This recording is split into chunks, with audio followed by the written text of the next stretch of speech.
Thank you very much, Guruji, for inviting us for satsang, and thank you very much for kindly agreeing to answer our questions.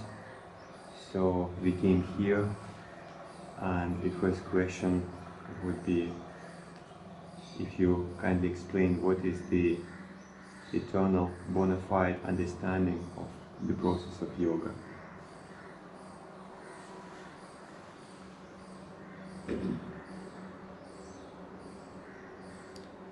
Yoga is a very ancient system which enables a human being to search within what is the ultimate reality in this world. Yoga searches in the spiritual field. Modern science searches in the material field, in the visible, tangible world.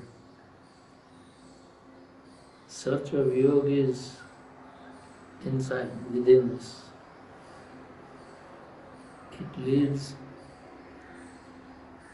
a finite human being to be one with the infinite Supreme Being. In a way, it is a science. And as the experiments in the physical world are conducted by the physical sciences to find out the truth, similarly, in yoga, the search is within, and it finds out the truth that is lying within the human being in the form of soul or spirit, what we call Atman. And the ultimate reality is Brahman. So Atman is a part of the Brahman. From the point of view of its composition making, it is an absolute matter. And the matter of Atman is the same as that of Brahman. But it's not physical matter, as we see in the entire nature. It is of a subtle nature, subtlest and the highest form of matter, if we can call it matter.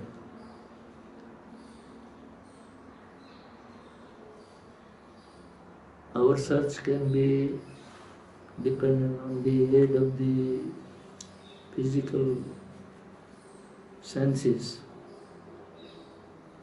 By seeing we know things, by listening we know things, by smelling we know things, by tasting we know things, by touching we know things. They are all tangible methods of modern science. Here, those methods are not applied. As a matter of fact, there is no instrument or external aid used in search of the infinite. If at all we call an instrument used for yoga, is the entire human body. So we have to search within ourselves. What we have to search is not the body or the physical substance in us, but the life principle that keeps us alive. And that life principle is not tangible, not visible. Only one can realize it. Now that realization is the technique of yoga. First, realize the soul or spirit, individual spirit within, and then finally, through the help of the individual spirit, know the Supreme Spirit, Brahman. And when we know Brahman, then our individual spirit merges with the Brahman. So it becomes one with Brahman. It experiences oneness, unity with Brahman. And that is why the ancient sages of India have coined the word yoga for that unity. The word yoga is derived from the Sanskrit root yuj, yuj to unite, to connect, to join.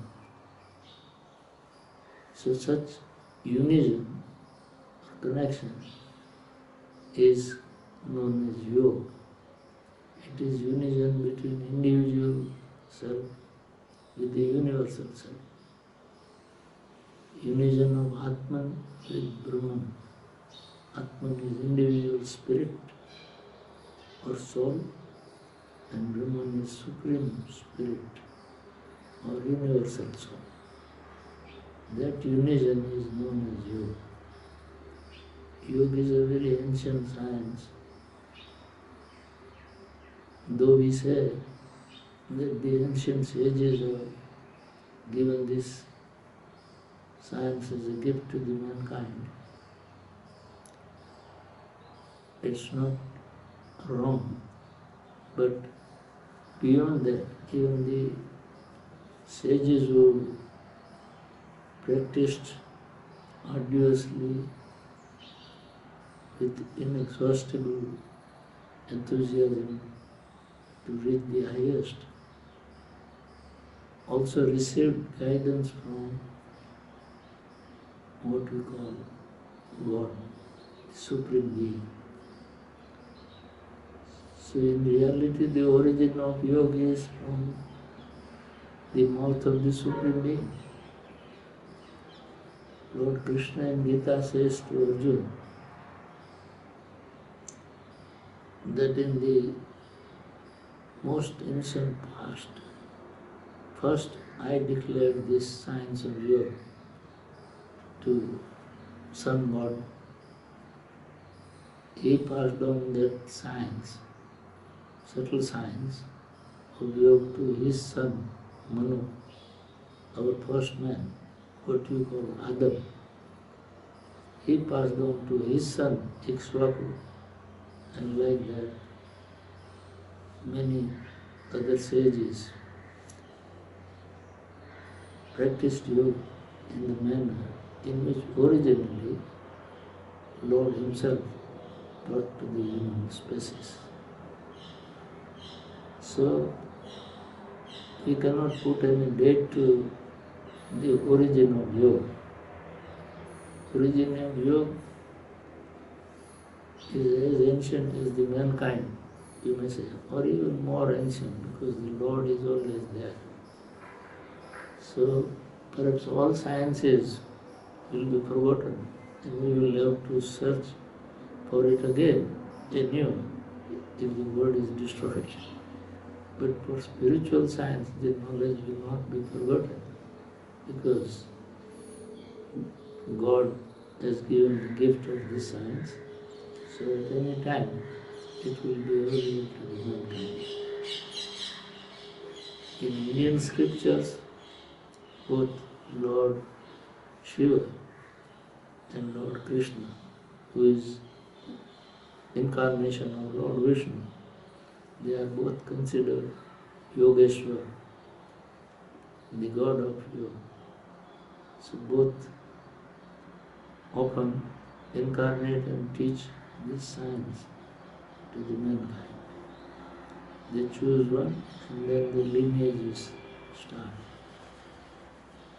In other words, we can say that all the spiritual lineages that exist, at least in India, have originated from the teachings of Lord or God Himself. Even Vedas,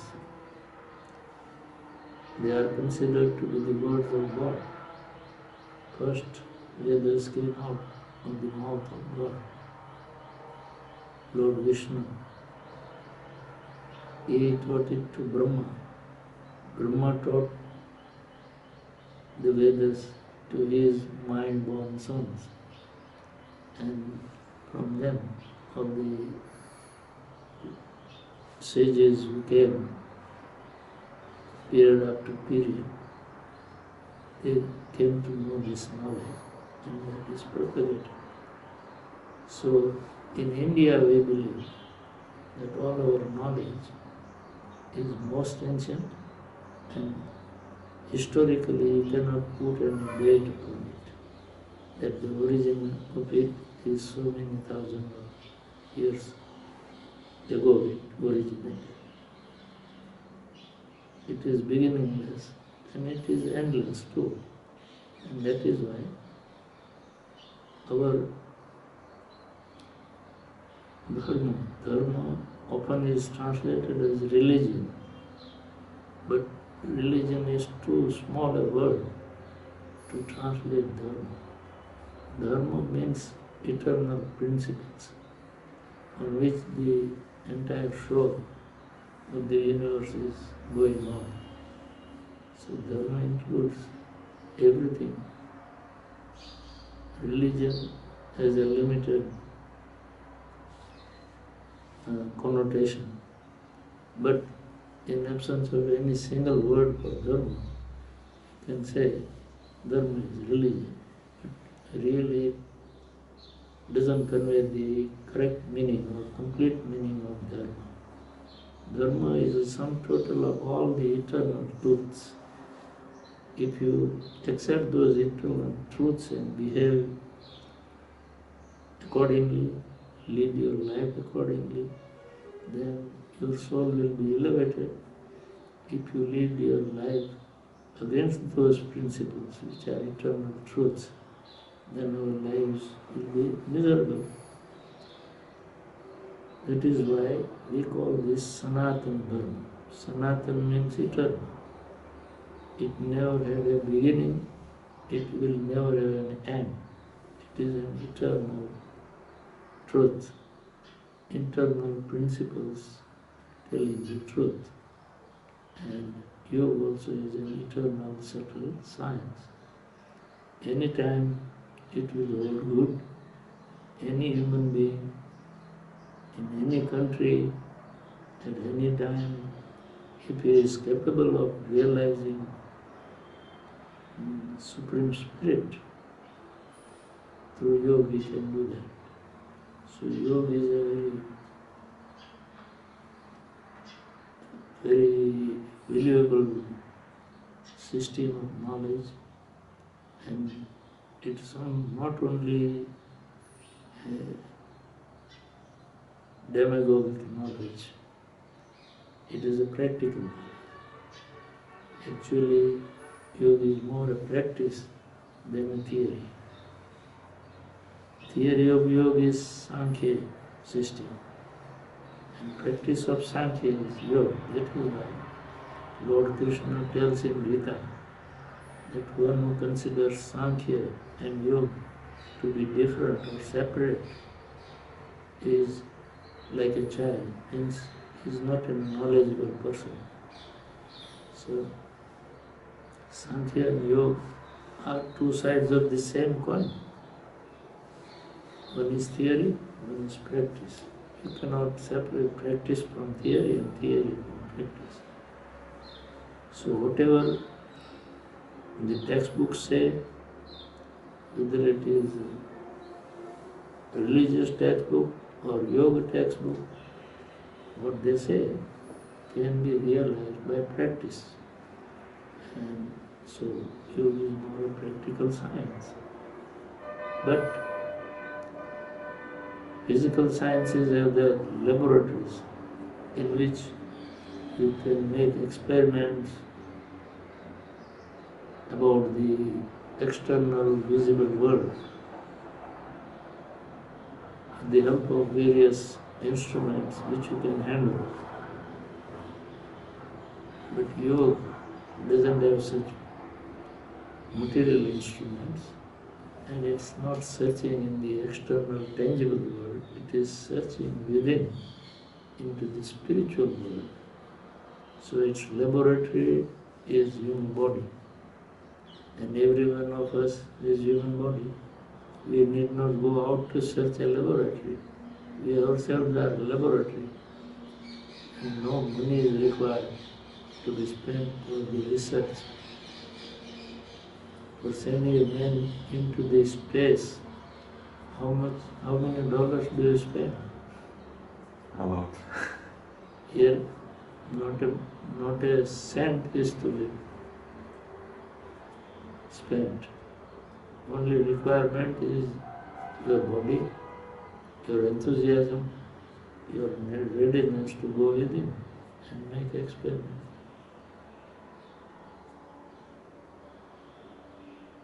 But making outer experiments in the physical laboratories is an easy task, because man has not to exert much.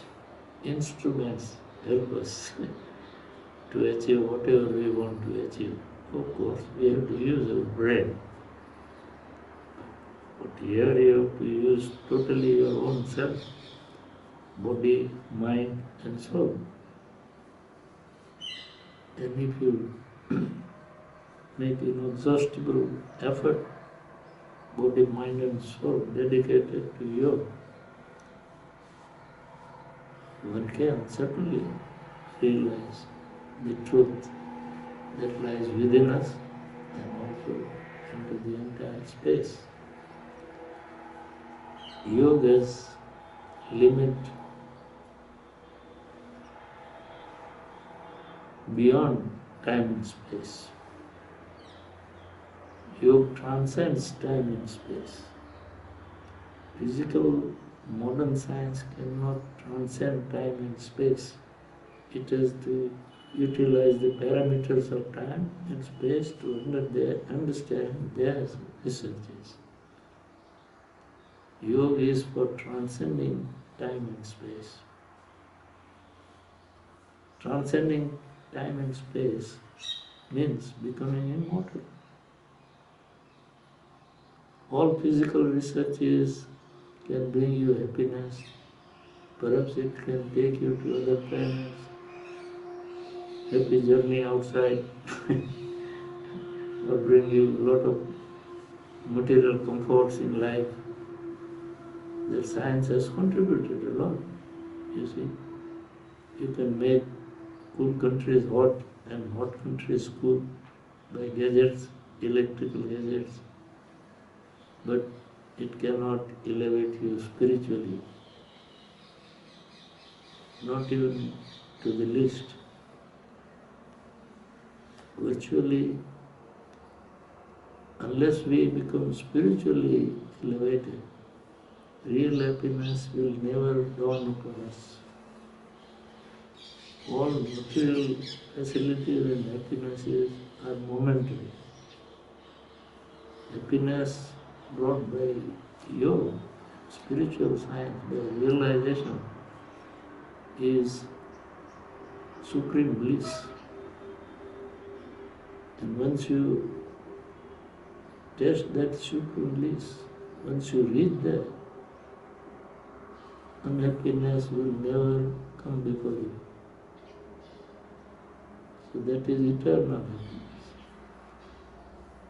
All happiness is brought down by the material science are momentary, temporary.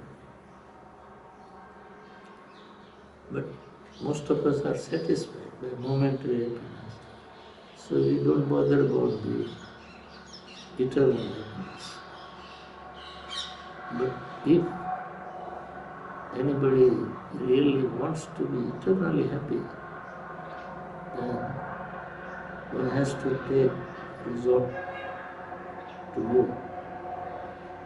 And yoga is that science which can feed you From being a finite being, you can become an infinite being, supreme being. Yoga offers the facility to become immortal. Immortality is a dream, perhaps only a concept or a word in dictionary to the present day world. But in India, our sages have promised that yes, you can virtually become an immortal being by the practice of yoga. Shveta Upanishad says, न तस्य रोगो न जरा न मृत्यु प्राप्तस्य योगाग्निमय शरीरम. That means one who has attained a body perfected by the fire of yoga, he doesn't have any disease, he doesn't have old age, he doesn't have death. Now, in the present day world, you will not find any such person.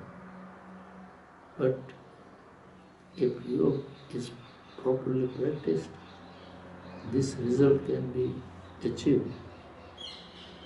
And that is perfect yoga. So you ask that what is yoga? The real definition of yoga is this. Only if you become immortal, then you will not be reborn. Then only you can claim that I have come out of the cycles of birth and death. But if you die, you are bound to be reborn. And it is known fact that whatever is born on this earth is bound to die. So the cycle goes on. But yoga provides a clue to go beyond death, to stop that cycle of birth and death. And that is what we call moksha, liberation. Liberation in English might be connoting whatever thing, but in India, moksha, the word, if it is properly translated as liberation, means this, that you no more have rebirth and you are permanently free soul. And that is the ultimate achievement that a human being can hope for. And that is yoga. That is what yoga can give you. So yoga is a moksha purushartha, endeavor for attaining liberation, final liberation, so that you no more have to come into any species or you have to take birth. That is going on. But that doesn't mean that you have permanently died. You are permanently there. That is immortality. You have a divine body which can never be destroyed. This is you. Thank you very much for such a deep answer on this subject. I had some other ideas, but I still do remember, Guruji, when I came to see you the first time, you mentioned very clearly that your aim for practicing yoga is actually going up to the point of not to die in this lifetime. Like you clearly said that my goal is to overcome death, to transform this mortal body into immortal. So that was really very surprising idea for me to hear, because I never met such type of statement before meeting you. Can you just maybe a little bit clarify on this one? Because as we know, all the yogis in the past at least those who we know, they all died at some point. Yes, attaining divine body, becoming immortal being is not easy. It is easier said than done. But goal of any true seeker of yoga should be to reach the highest pinnacle of yoga, and that is attainment of divine body. My guru also tried for it. He could not succeed. That's another matter. I am also trying for it. If I am not capable of succeeding, it doesn't mean that the theory of yoga is wrong. It is my limitation that I could not reach the highest, but yoga offers this. Not that because it is written in the scriptures I am just claiming. I am claiming on the basis of the sadhana that I am doing and the guidance and the truth that I have got from my lineage, spiritual lineage.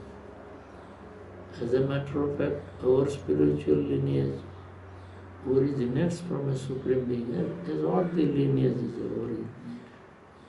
But originally this complete knowledge would have been available to all the lineages. But then every generation knowledge passes on from guru to disciple, and disciple becomes a guru later on. He passes on to his disciple, and like that in the lineage, after a passage of time, sometimes the truth is forgotten or twisted and lost. So that might have happened in many lineages, and so then there was no scope for the followers in those lineages to reach the highest. But my lineage, my spiritual lineage is not very old, though the divine being who started this lineage recently is very ancient. He is an immortal divine being. He is an incarnation of Lord Shiva, Lord Lakulish. He was the 20th incarnation of Lord Shiva, which appeared about 4,500 years ago, between 5,000 and 4,500 years ago. And he propagated yoga in the entire India. This is mentioned in the scriptures about him and his disciples. Then lineage went on for thousands of years. But after, say, 3,000 or nearly 4,000 years, it might have been lost. So, Lord Lakulish thought of reviving that knowledge again in the 20th century. So he initiated one Swami Rajarshi into this yoga in 1913. So now it is nearly 100 years since the lineage started. And from Pranavanam, my guru received the same knowledge, and my guru has given it to me. So in our lineage it is only passed hand up to 2 generations. So the knowledge is not lost. Knowledge, the technique, everything is complete. I have full faith in it. My guru also had full faith in it. And our grand guru is divine being. So there is no question of doubting. So our faith is 100%, and it will never shake. He is perfect. how far I can myself make progress. Depends upon that whether I can reach the highest someday in this lifetime or not. But if I can't reach, I cannot blame the knowledge passed on to me from my lineage. Knowledge is perfect. We do not stop at our own level. In India, it is said that every guru would like that his disciple may go far ahead of him. Sishyat ichet parajayam. That means the guru always wishes to be defeated by his disciple. Even our prayer in Upanishads, read any Upanishad, and in the beginning there is prayer which says sadhana bhavatu. It means that both of us will try for attaining the highest together, Guru and disciple. Let us not compete and be jealous of each other. That is the meaning of those. That sloka, it appears in the beginning of every Upanishad. So, this is the tradition, that every Guru, whatever he can, his capacities and how far he can go and to what level he can reach, it is up to him. But he will wish that his disciple can go even higher than himself, so that someday somebody in this lineage again can attain the divine body and make it fun, that this lineage is true. The key of the sadhana given in this lineage is perfect. So it seems that all the statements in the Shastras, Yoga Shastras regarding yogi achieving immortality, it's not like the yogi who achieves some certain level of practice at the time of passing this body, he achieves some immortality. Practically all the yogic texts mention about the divine body. But modern day teachers don't mention about it at all. Not only they don't mention,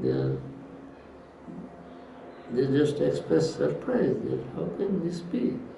But it is in the textbooks they are reading, but they are ignoring it, you see, they are skipping over that part. Or maybe they find it the exaggerated word or something.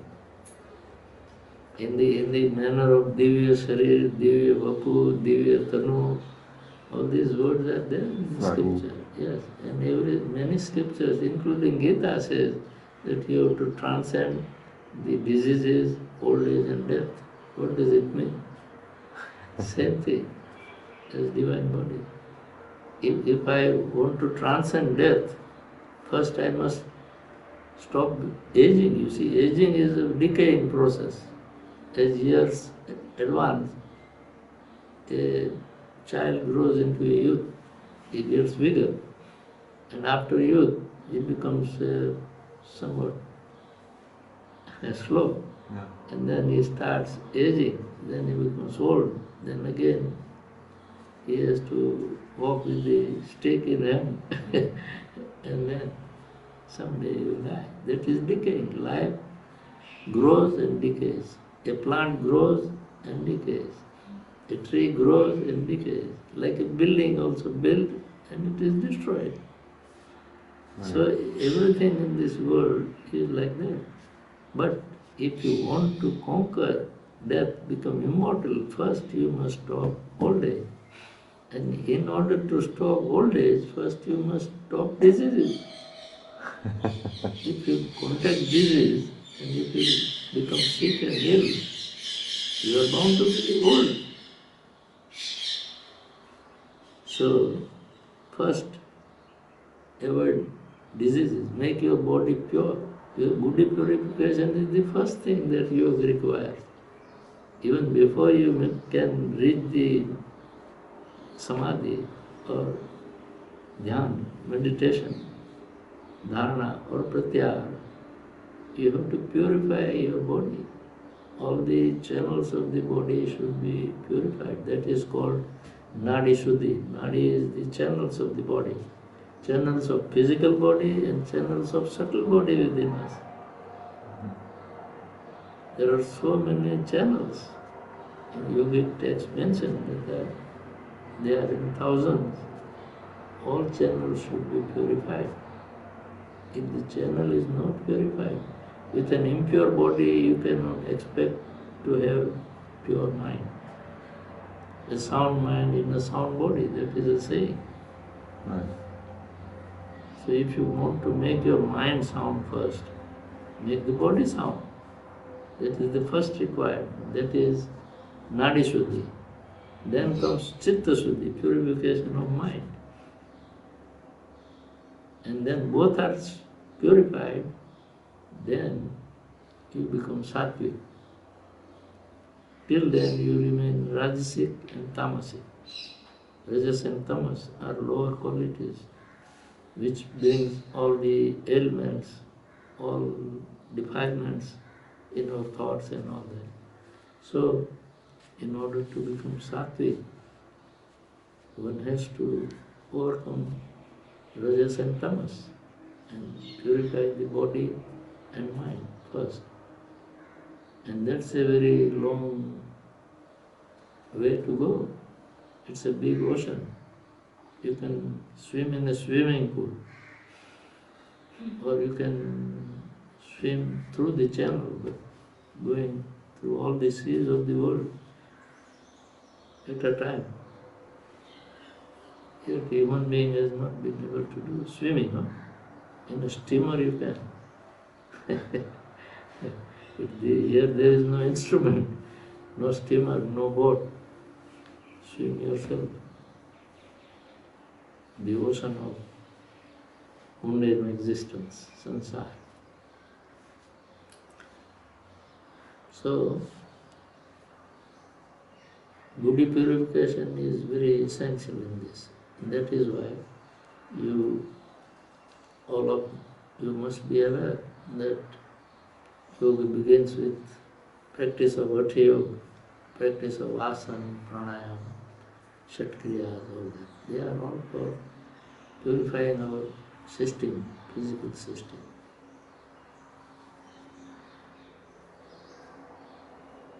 So it seems it's a very scientific method. It's not just theory to unite Atman with Brahm, but it's actually a whole science behind that, and it's not easy science. Even to purify the body, to get rid of the diseases in itself is already such a huge task. As we see many yogis still, they're getting sick, they're getting some illness. That means they did not get rid of the Rajasic and Tamasic nature in the body. It is a certain sign. Claiming that I have reached such a level is one thing. Actually, reaching that level is another thing.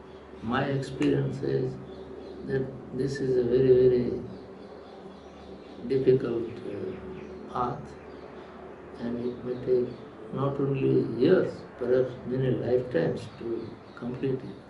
But then, don't lose your enthusiasm and just stick to it, search with all the same enthusiasm from beginning to end. That's why, as I always say, patience and perseverance. Two qualities must be there in a good yoga practitioner. Patience, nothing comes so soon. And persevere, don't get tired. Be after it. Make inexhaustible effort. Then someday you can reach, why not? Manushayatna Ishwar Krupa. If a man endeavors, then God will grace. And to get divine body or liberation, or even reach state of samadhi. Without the grace of God, nothing can happen. Our efforts are there, but the result is in the hands of God. And if He is graceful, He will give this result, but not without effort. He doesn't give anything to anybody if it is not due on His part. It's amazing when you started speaking about the goal of yoga and how it was practiced. I thought like many teachers seemingly saying the same thing. So what's the difference? But it actually, the difference comes in practical results. And the final practical result is manifested through the divine body, the ultimate transformation. Really speaking, you cannot be taught. Oh, really? You, I am practicing yoga. I am not a teacher of yoga.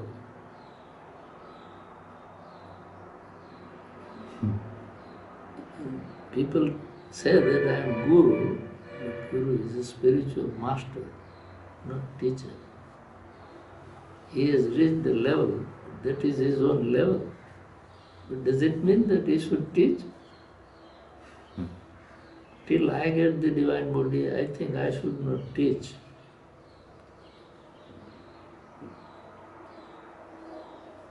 But if somebody asks something, certainly I must tell him the truth, if it helps him, not for the sake of teaching, for the sake of helping.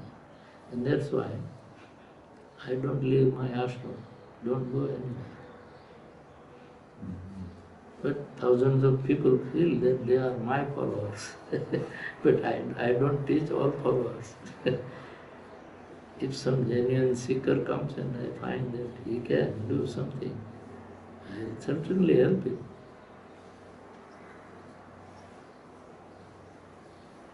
If I become teacher, then I will have to find students. And yogi doesn't go to find disciples. A disciple has to find a true yogi. Our scriptures say that a disciple, if he is a genuine aspirant for yoga, he should roam all over the earth to find a genuine guru. But here the gurus are approaching you. But I am genuine, by me. But that's not proper.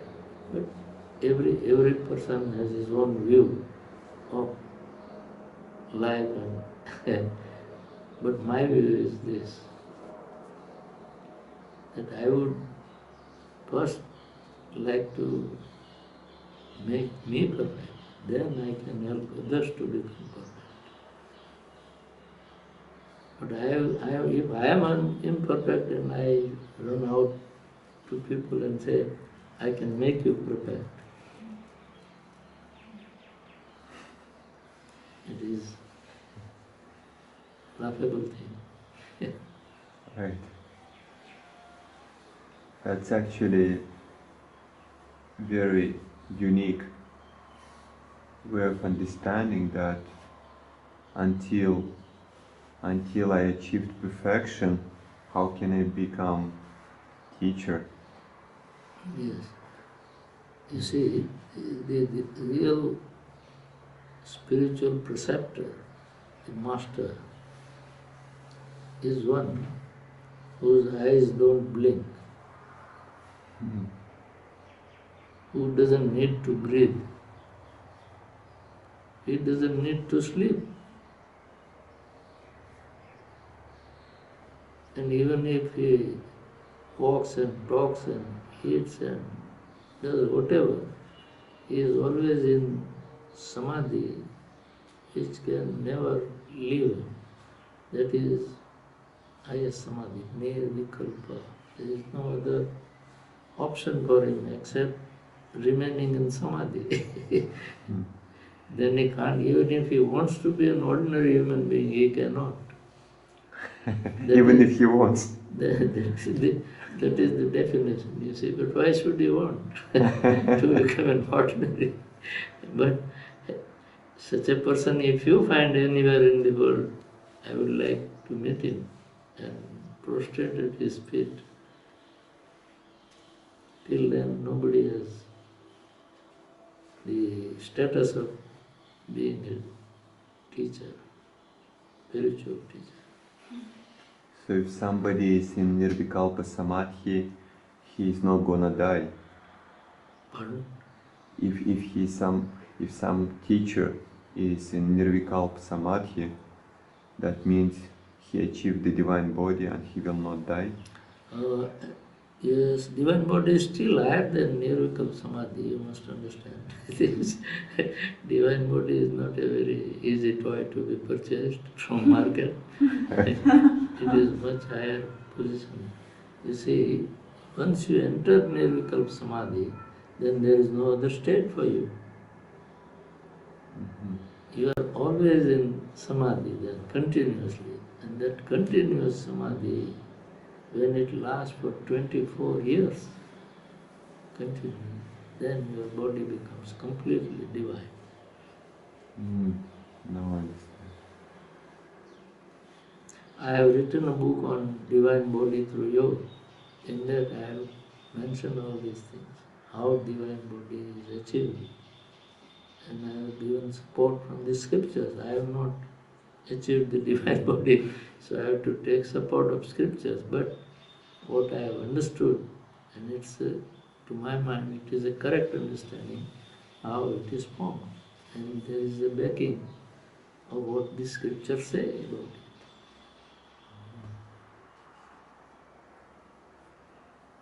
So once I enter into the Nirvikalpa Samadhi, I will definitely tell you that now count 24 years, if you remain alive till then, and you will see my divine body. Because then there is no other option.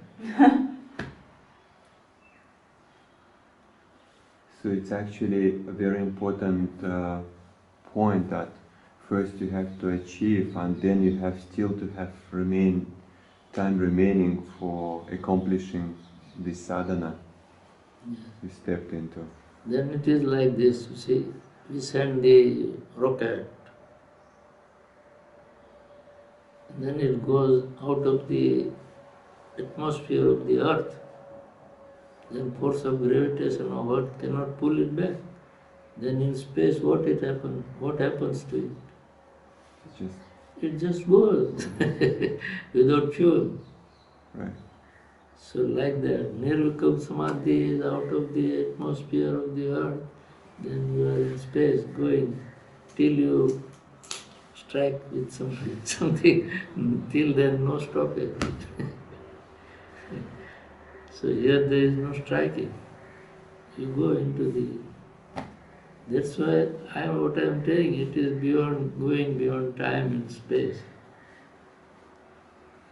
Divine body, immortal body means time doesn't affect him. And space is no problem for him. He can go anywhere in a split second.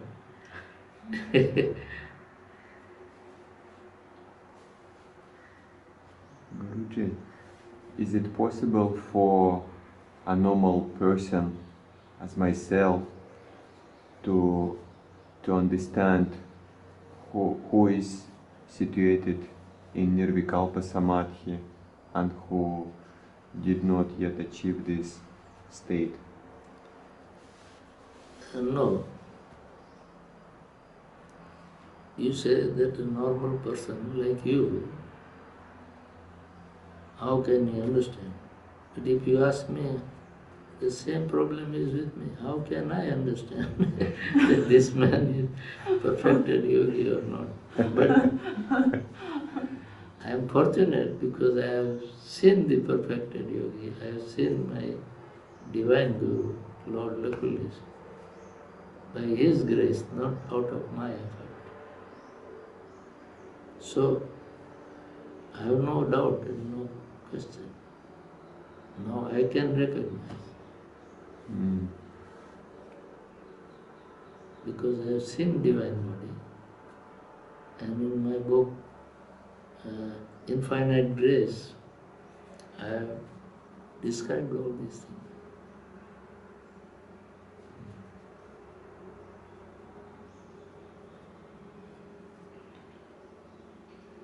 This is actually very sensitive topic for some people and also for myself, that like if I serious on this yoga path to achieve the ultimate goal, I mean, if to be realistic, maybe definitely not in this lifetime, but who knows, maybe this lifetime, maybe next lifetime, but how I should understand who is that person, who is that teacher who can lead me on the real path of yoga. What are the symptoms of that teacher, more specifically from my proposition? Well, an aspirant should try, as far as possible, to find a right guru. That is his birthright.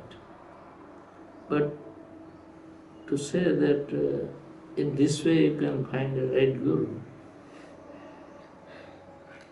is not possible. Actually, our intelligence cannot help us in this. Our faith also cannot help us.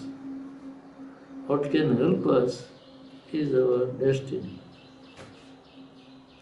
If our destiny is good, without making effort, we find the right guru.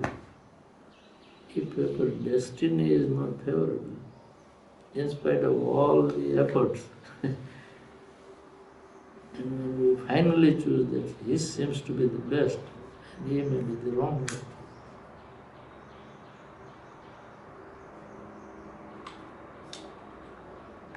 So there is no safe path. Destiny plays a big part. Destiny means our own effort of previous life. Destiny is the result of our previous karmas. God doesn't unnecessarily favor one being and reject the other being. God is impartial. He decides our destiny according to our past karmas. So if our past karmas are good, our destiny certainly will be good. And if our destiny is good, without our trying, the God will make such an arrangement that we will be in the hands of a right guru.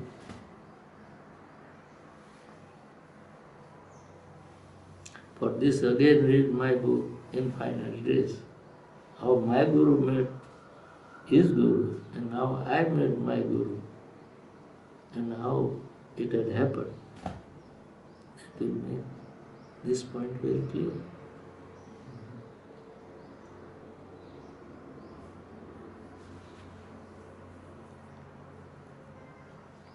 So it seems that there is no even special need to be so much concerned about the qualification of a Yes, guru. don't be concerned. You see, qualify yourself first in the eyes of Lord. Then God will find out that, oh, this man seems to be a good fellow. let me send him to such and such guru. And so he will probably adjust the dates. Why did you come here? Tell me. I didn't know you. I didn't call you. You didn't know me. But by destiny you thought of coming. Okay. Right. It was a miracle. So always pray to God that make my destiny such that I may be led to a good guru. That's all that you can do. By intelligence you try to decide this man seems to be a good guru, this man not good. Then the best one you select may be the worst one. And would have faith that he's the best one. It depends on destiny, that's what I'm saying.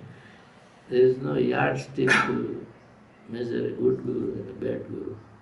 But if our heart is open and pure, why should Lord do injustice to us? Tell me. But with all the impurities and with all the obscurities of our tricking mind, we want to find out a good guru. Will God help us? Certainly not. It seems from the side that everybody who comes on the yoga path, he is really sincerely trying to find the If you are proper... sincere, and even if you are in a hands of bad guru, the God will shift you from there and throw you in the right guru. Qualify, you see, strive to qualify yourself. That is the best thing for an aspirant. I would say don't use your intelligence. Let God help you. If we started using our intelligence, God will say, okay, then I need not bother. He is trying himself with his own intelligence. So he doesn't interfere in our matter. But if we leave it to him, certainly he will feel the burden of it.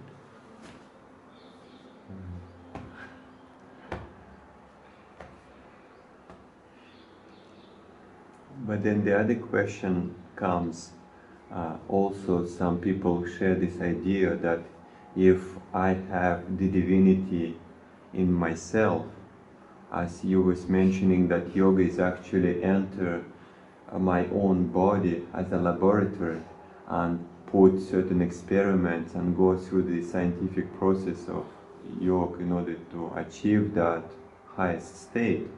So seemingly I already self-sufficient. I don't need anything from outside to become perfect. So the question then comes on the surface, why do I need to accept the guru if I already have the divinity in myself? Right. We are all this same amount of divinity.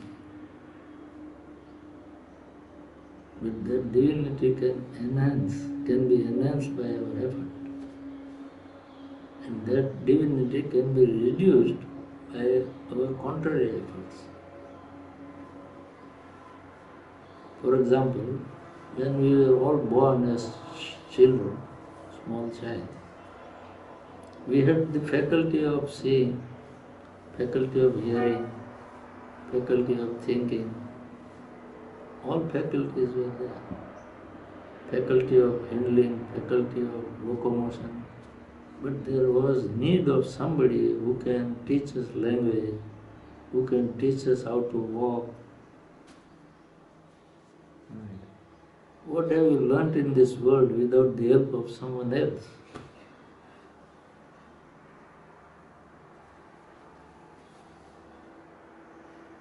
You purchased mobile for the first time, but you have to ask somebody which button to press and how to use it. You see, to that extent, he is your guru. Even a small child can teach me. I can't open a mobile to switch it on and off. I'm 84 years old, but an 8-year-old boy can teach me if I want to learn from him. To that extent, for that purpose, he is my guru. We must be frank enough to accept that I learned this from him. We don't learn anything in our lifetime from A to Z except from someone else.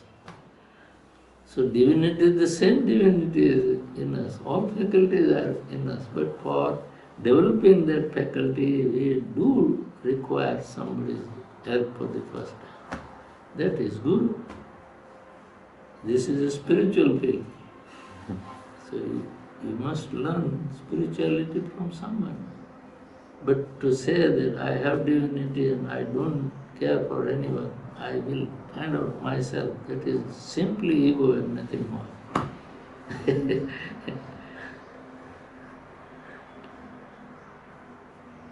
Ego you have to overcome in order to realize the self. Actually, ego personifies before you as your real self, but it is a hoax.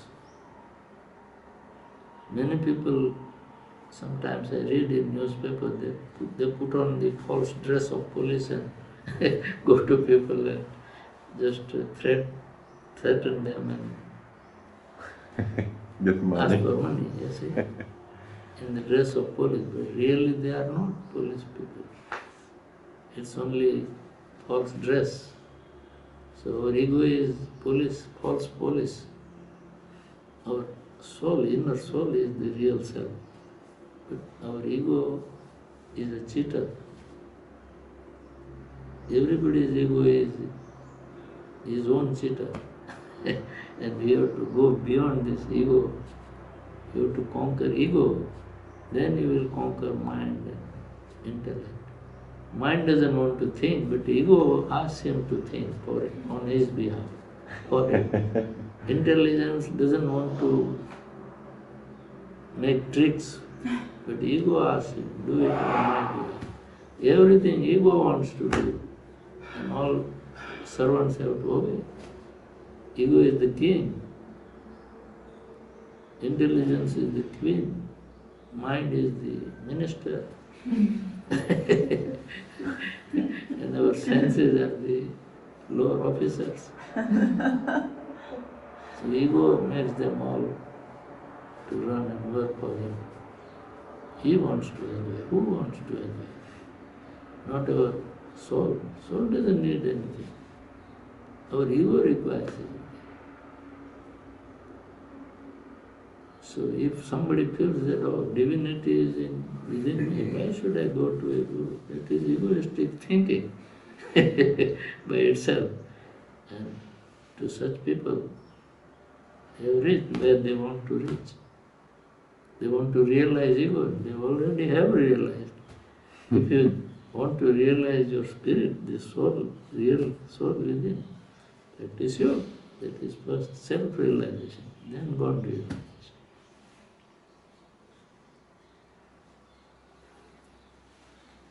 So there is no way around. You have to accept Guru in order to become successful on the path of yoga. All the yogis have accepted gurus, and all yogis and all scriptures say that without guru, no knowledge. So in India at least people are not that egoistic, because this dictum is in their mind. Then someday, if you want to follow this path, we will have to go to Guru.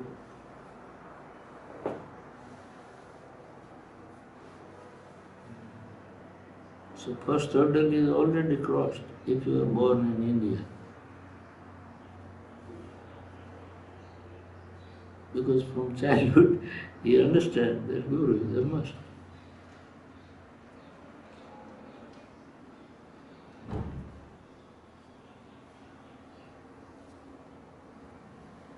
And if one feels ashamed of having the Guru, then he should never think about yoga.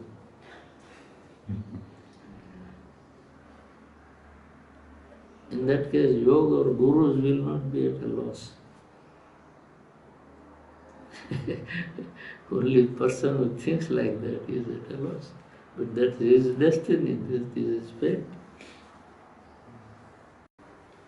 Well, it's obvious that Guru should be there, and preferably your destiny lies with bona fide Guru, the real Guru. But also the question is then arising, there must be probably some certain qualities from the side of a genuine seeker who really wants to be successful on this path of yoga. What should be his qualification, or where he should strive to in order to be really qualified to achieve real growth and development on this path? Well, if you come to qualification, why should it be only for disciples? It should be for Guru also. Guru also must have some qualification. Wow. It's not only that the disciple must have qualifications. I already almost became agreed to the point that Guru any is guru who is above. but that would be really interesting to hear that what Yes, will yes, the yes. qualification. Guru can be of different levels. One, as I said, is divine Guru. Like my first original Guru is incarnation of Lord Shiva. He's a divine being, you see. You mean a divine body, not dying? No, divine being. Divine being. So he has not to make effort for divine body. He is himself a divine being. He taught this to, now divine Guru, first Guru is always a divine Guru in any lineage. Thousands of lineages are there nowadays in India because thousands of years it is existing. So, first Guru, as I told, for every lineage is divine Guru. Even Patanjali has said so, that Ishwar, the Lord, is Guru's Guru, Guru of all the Gurus. So all lineages have come from him. Then, in those lineages, there were many good seekers, and they attained divine body, so they became immortal. But they are not called divine gurus, they are Siddha gurus, adept. Nowadays the word Siddha also has become so common in this world, but I am afraid to use it for myself or my guru. You see, Siddha is one who is a human being, but he has raised his status by attaining divine body. That is Siddha. So Siddha, as I told, he has a divine body, he can never cease to exist. He always is there, because the body is divine, it exists always, eternal. And they remain anywhere into the space. They don't need a house, but wherever they want, they can go to heaven, to earth, to netherworld, wherever, to earth. There is no stoppage for it, no limit. They can even go to the abode of Lord and sit with him, with them. Look at our Narad, character in our Puranas. He is sitting with God in Vaikuntha and also traveling to lower netherworlds, to heavens, to earth. So Narada in this category of the Guru. Yes, there's a divine body achieved. So it is Siddha Gurus. The Siddhas exist anywhere in this space, and there are thousands, because the world is going on since so many years. But if it is our good luck, we can meet such a Siddha.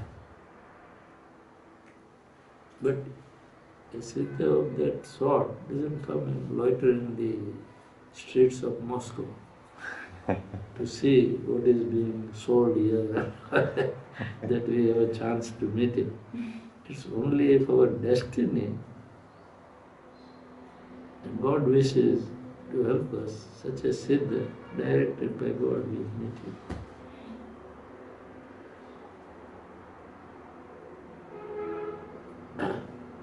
So it's always good to have someone who is a Siddha in this lineage. And if fortunately we join them lineage, then even if our Guru has not advanced much, but if he gives us the right key, we can make progress and go beyond the level of Guru. And someday when needed, guidance is needed, and Siddha will appear. And that is what Patanjali also has said. Mudha Jyotisi Siddha Darshanam. That's aphorism of Patanjali. Concentrate your mind on this frontal region. You will see a jyoti, a light, and then a siddha will appear in that. And in commentary on that aphorism, Sage Vyas writes that you can see such a siddha, talk to him, ask for guidance, he will guide. You have the book of Patanjali with you. Look, see. So that is Siddha Guru, the divine Guru. Next is Siddha Guru. They are perfected beings. So if we get such a good Guru, fortunate beings we are. If not, then Yogi Guru. One who has become Yogi. Yogi is one who has union with the Supreme Being. But he has not yet perfected to divine body level. You understand? Mhm. Seeing a divine being is seen, but that doesn't mean that you have a divine body. Vision of God is possible before attaining divine body. Divine body is much higher than that. It is not coming back again. Even after seeing God, you can die and come back again. Then again make effort to see God. One time effort will not do. So, Yogi Guru, one who has reached the high state, that is the third. And he is on the earth. So, we will be more fortunate to find such a Guru on earth, rather than waste years to wait for a divine Guru or a Siddha Guru to appear before us without our qualification. For attaining that qualification also you will have to go to a Yogi Guru. So, No way around it. upon the earth you see, the best available Guru, I would call, is Yogi Guru. Yogi means one who has realized at least his own inner self and is in contact or has vision of God.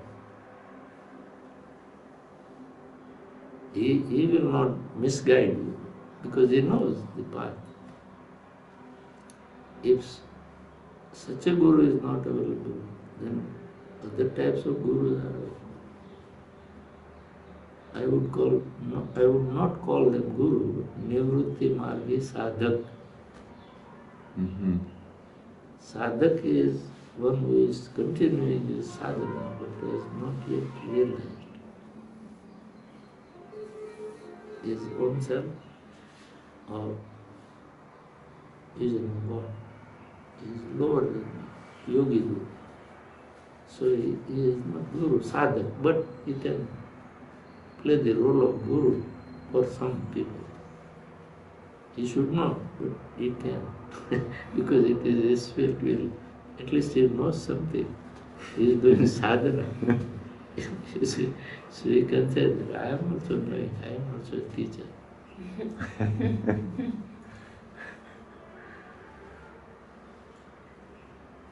Temptation of being a teacher is such a great thing, and ego cannot compromise with it. That it doesn't allow one to do this sadhana also. He feels satisfied. Everything is fulfilled. Now I am a teacher. Some students take me as teacher. Then why should I become a student now again? But one must think, are we complete? Our study should go on. So in Nivrutti Margi Sadhaka, as I tell you, in the prayer of Upanishad, let us both strive together. I am yet studying and still I am teaching you, so you are also traveling with me. So Nivrutti Margi, sadhana. Nivritti means renunciate. He is not concerned with the worldly things. Is better. Then there are pravritti margi sadhana, who are not renunciates, but are doing some sadhana and want to be teacher. They are somewhat dangerous. Because they know half truth and they teach the student that this is the final truth. Now don't believe anything other than this. So he is not helping, he is harming the others too. Pravritti margi sadhana. But even then, he is doing some pravritti. And then there are Lambe gurus, fake gurus, who don't know anything. Put on the clothes of a policeman. So, fake guru. So, anything is available in this world. Like junk food, junk gurus also are. Then there are many people who eat junk food. Likewise, there are many people who follow the junk gurus. In the world, everybody has his own freedom to choose his teacher. And it also seems that amongst Nivritimar gurus, there are so many different levels because it's such a high path before somebody becomes self-realized. In the same way, it's Pravritti Mark too. It's like so many different qualifications, yes. Half of the truth, but this way or that way. You have to rise many rungs, slowly. But here you see, everybody just is initiated, next day he doesn't want to be a disciple then. Only up to initiation point he is disciple. Next day after initiation he is in the role of a guru. Without himself trying.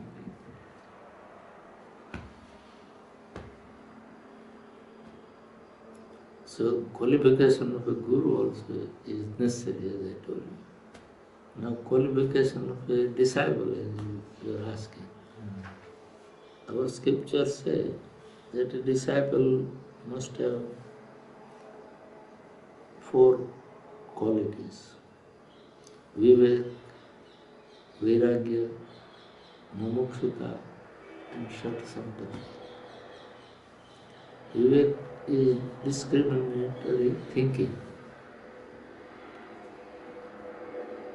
One should understand what is true, what is false, what is right, what is wrong.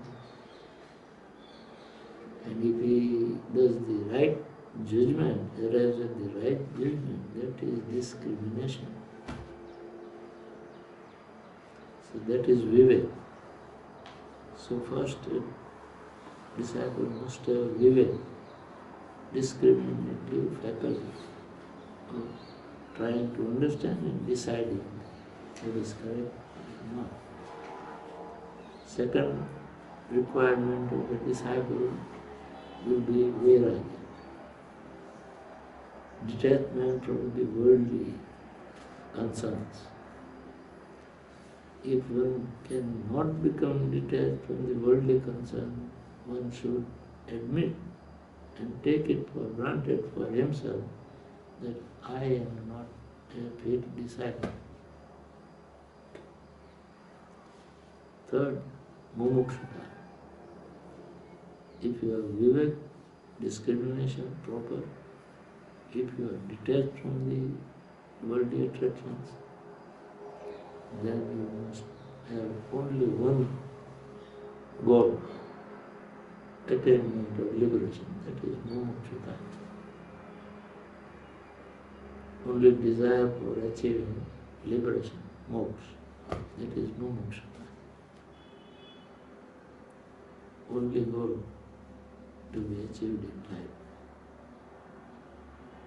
Then, last is shat sampati. Shat is 6 sampati types of wealth.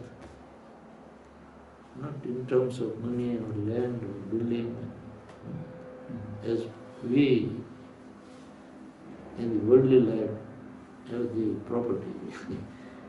But these 6 properties are some. Mental control, the control of senses,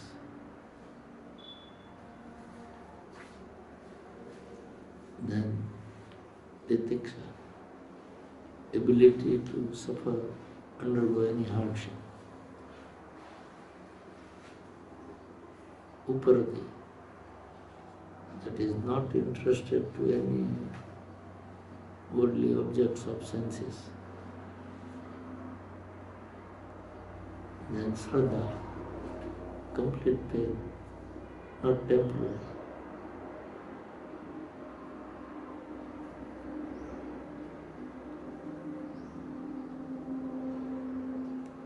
As I will give an example. A guru was a Siddha guru, and Siddha means quite advanced guru. A disciple from a village, nearby village, used to come for grazing his cattle. He will see this saint sitting in meditation all the day. So in order to help him, he will clear all the leaves and everything that will fall around him, because he was sitting in an open jungle, forest, underneath a tree. So dry leaves will fall. So he always cleared surroundings. And because he was grazing cows, cattle, he would take out a cup and a glass full of milk and put beside him, thinking that when he will come out of meditation, he will drink this milk, because I see that this saint is not moving throughout the day. So what he must be eating and doing, where he must be staying and sleeping or not. And then he will go back home in the evening. Next day in the morning he will come and hear this routine of daily service. That service had no other intention. It was just voluntary service out of reverence for the saint. One day, when this fellow came from the village, this saint came out of meditation, he opened his eyes and he asked him, "Are you cleaning all this every day and bringing milk for me?" He said, "Yes." So he said, "Okay, seem to be a good man. You have served me a lot for a long time. I want to help you. Tomorrow when you come from your village, bring a long rope, thick rope, strong." So that fellow didn't know why rope was needed. He said, "Okay, Guruji, I will bring it tomorrow." Next day in enthusiasm or in a routine manner, he just came, but forgot to take the rope. So Guru inquired, "You brought the rope?" He said, "Oh, I forgot." He said, "I am just going back to the village. It's not far. I will return within 15 minutes. I will bring the rope." He said, now don't take trouble to go." He said, "But you wanted rope?" He said, "Yes, I wanted, but now it is not useful." He said, "But wherefore you wanted rope? I will just go and return." He said, "No, I needed rope for initiative." He said, "For giving me initiation, rope is needed?" He said, "Yes.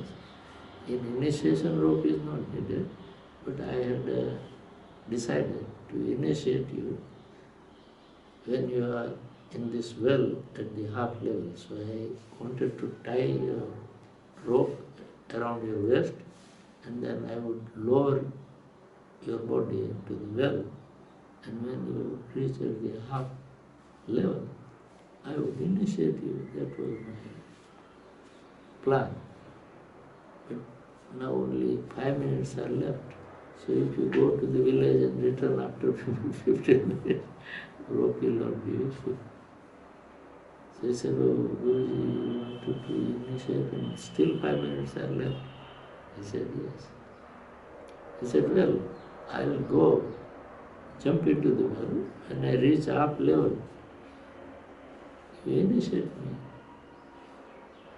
He said, if you jump, what will happen? Have you seen the well? He said, yes, I have seen the well. It is very deep. It is dry. There is no water in it. And at the bottom, there are big stones. So Guru said, after knowing this, you want to jump? What will happen to you? He said, doesn't matter, I don't care what will happen to me after I fall on the bottom stone. But when I am halfway, you guarantee that you will initiate me, then I don't mind anything. He said, but you will die. What will be the use of initiation? He said, I don't mind. My death will come after receiving initiation. My goal is to receive initiation from you in this lifetime. So even before death, few seconds before my death, even if I receive initiation, I don't mind. It's a good deal. So Guru said, no, you will die, don't take unnecessary risk. He said, no Guru, no more argument. 3 minutes are wasted out of 5. I am running and initiate me. So he ran and jumped. But the Guru was a Siddha Guru, capable. So he, by his power, miraculous power, he held him at the half level of the well and initiated him. And by his own power, he brought him out. So this is faith, you see. A disciple must have faith in the words of the Guru. Otherwise, if you don't have faith in teachings of a Guru, it will not help you. So faith, sadhana, and samadha. Samadha is no doubting. If you have a question, ask the Guru, and then when he tells, then you should be satisfied.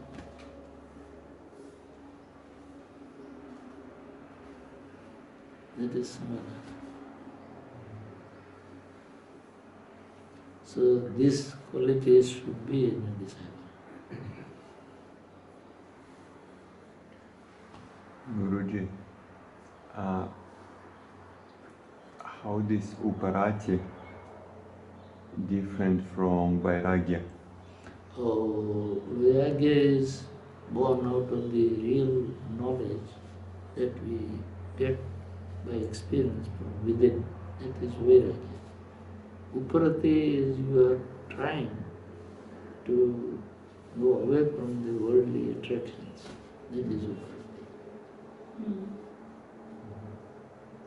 And another quality is vivek, you were saying, but it also seems that before you was explaining that what is written on your destiny, that Guru you will get, where vivek is coming to the disciple. Even if by destiny you get a Guru, it doesn't mean you need not have vivek.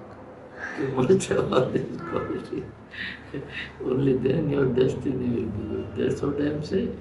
First start making effort and striving. Don't wait for God to arrange everything and then you will say, I will now improve. So it's the area where we can also put some endeavors. Yes, effort is always necessary. That's what I am saying. Here, dictum, manusya yatna iswar krupa. If man strives, make efforts, God will grace.